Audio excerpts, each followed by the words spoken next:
When Jana Wendt's parents fled Russia, and they fled the oppression of Russia, of Czechoslovakia in 1948, they left to come to Australia and the free world. And I doubt very much that they ever imagined that their only daughter would become such a well-known celebrity.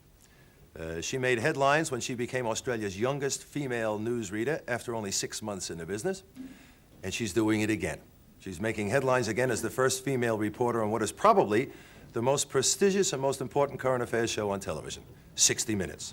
She's a delightful young lady, very delightful young lady. Matter of fact, she's so delightful, I might not even bring her out here. I'll go back there with her myself, and we'll sit around it. I want you to make her welcome, will you? Jana Wendt, here, say hello.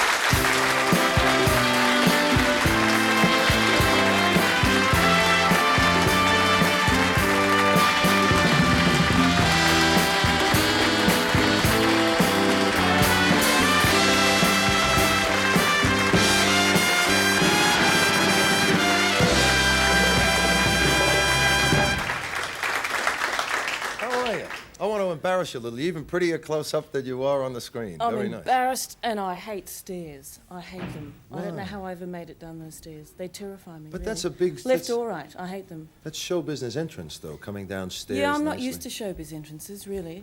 You're used to sort of sitting behind a desk and reading the things. Yeah, or even walking through Haiti, you know. Yes. For people that saw that, that was very good. But, are you glad that the debut is over? I mean, this was the long-awaited event, I suppose, for you. Yeah, I think I am glad. I think the three guys are so strong and so well known and so established and so terrific that a launch into a program like that's not easy. So yes, I'm pleased, but I'm happy I'm there. How do they feel about sharing the spotlight? Can't stand it. They No, they're terrific, really. I mean, it sounds like a cliche, and as though I'm telling you the things I should be telling you, but they've been sensational. It's not easy to welcome a stranger into A what is a successful family. team, a Yeah, successful what is a family, family, really? yeah. And they did it, and I feel like part of the family. Why a woman, all of a sudden, do you think? Well, I don't know. That's what people ask me a lot. Sorry, it's not an original question, but If I asked you the original question, we'd be might involved be in the off original air. sin. Yes, Okay. right. Yeah. Well, I think really that had 60 Minutes had three females, I would have thought that it was a little imbalanced, that they should have had at least one man. I don't think that a woman has anything extraordinarily different to a man. I mean, you may see it otherwise, but I think I think a woman has an approach to stories and to life, basically, that should be exploited on a program like that. And I mean exploited in the good sense of the word. And I think they've made a good decision. Yeah, well, I should hope so.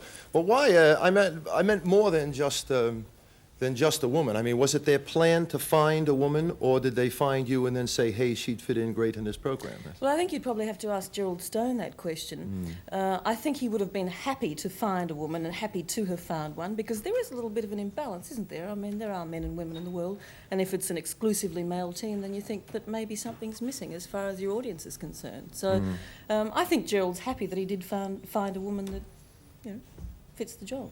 And what about life on the road for a woman? I mean, you're surrounded, of course, by crew and things that go with you, but I mean, you are basically alone when you go out there. And, Well, I don't feel very alone. I didn't feel alone on my first trip, which I thought was astounding. I had an all-male crew, a cameraman and a sound recordist that I'd never worked with before, and producers that I'd never worked with before, and I've never felt so welcome in my life. So I didn't really feel alone at all, and I don't expect to in the course of the next couple of years. Is this what you wanted to do, or envisaged that that's where you were going in this direction? Yes, I've always wanted to work in public affairs because it's a natural extension of news, basically, and it allows you, well, it's luxurious, basically. We have as much time, well, not as much time, but a lot of time to shoot stories. We can shoot a lot of film to get the best possible film results. It's a television reporter's dream, I guess. How much reign do you have in picking the stories that you want to do? Do you do your own, or do they give you assignments? It's a composite kind of effect. 60 Minutes does actually work very much as a team, so that a suggestion for a story can come from a researcher, a sound recordist, a technician on the program, a lowly reporter, a lowly producer, a lowly executive producer, anyone really. And if the story is found to be good enough, then it's researched, and if it is good enough, then I go off and do it, or Ray, George or Ian go off and do it. Are you a career lady? Would you consider yourself to be a career lady? I mean, there's never any talk about Jana Wendt in a romance. There's never any talk about Yeah, I wonder about what men mean when they say you're a career lady. Well, I suppose as opposed to a woman who wishes to make her life as a housewife and sort of Oh, well, dedicated that's to a easy to man, I think answer. I don't particularly want to make my life as a housewife because I'm an awful house person. I'm awful. Throw things around and do all I that. live in chaos, right? I never went there, but I'd like to visit it sometime. I really do. I live in chaos, and so I think I'd be terrible in that kind of a domestic situation. I'm not a career woman who wants to elbow her way through to things. I've never been that way, and I'm not that way now. I intensely enjoy what I'm doing now, and I think that's probably a good way to be because it gets results. Well, do you ever think about children and family and that kind of thing? I thought about them once, fleetingly, and dismissed in a moment the of panic? thought. In a or was it moment just... of panic. Yeah, I just don't. Some people are gifted for some things, and some women are sensational wives and sensational mothers, and that's what they do best, and I really admire it. Don't you really? Honestly, I say that too. I admire women who are really great mothers and raising their kids and doing all that. That's a very heavy job, and also one that's not quite as rewarding. I mean, you can go on television and they say, "Hey, great story last night," you know, but nobody ever says to a mother, "Hey, you changed that nappy, terrific yesterday," you know.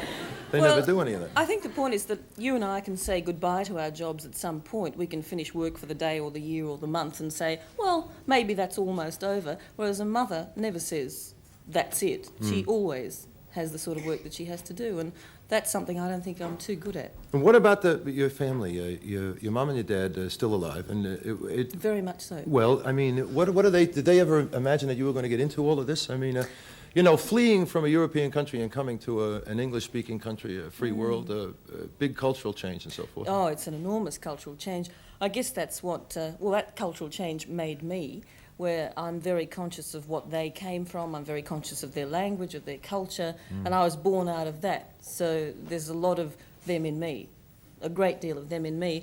I think, yes, they probably thought that I would always be involved in journalism. My father was a journalist in Czechoslovakia, and he still does freelance work here, so I think he always anticipated that I do something like that, although, you know, I think he doesn't quite know ever what I'm going to do next, but I think he's pleased about this. Are you obstinate, strong-willed?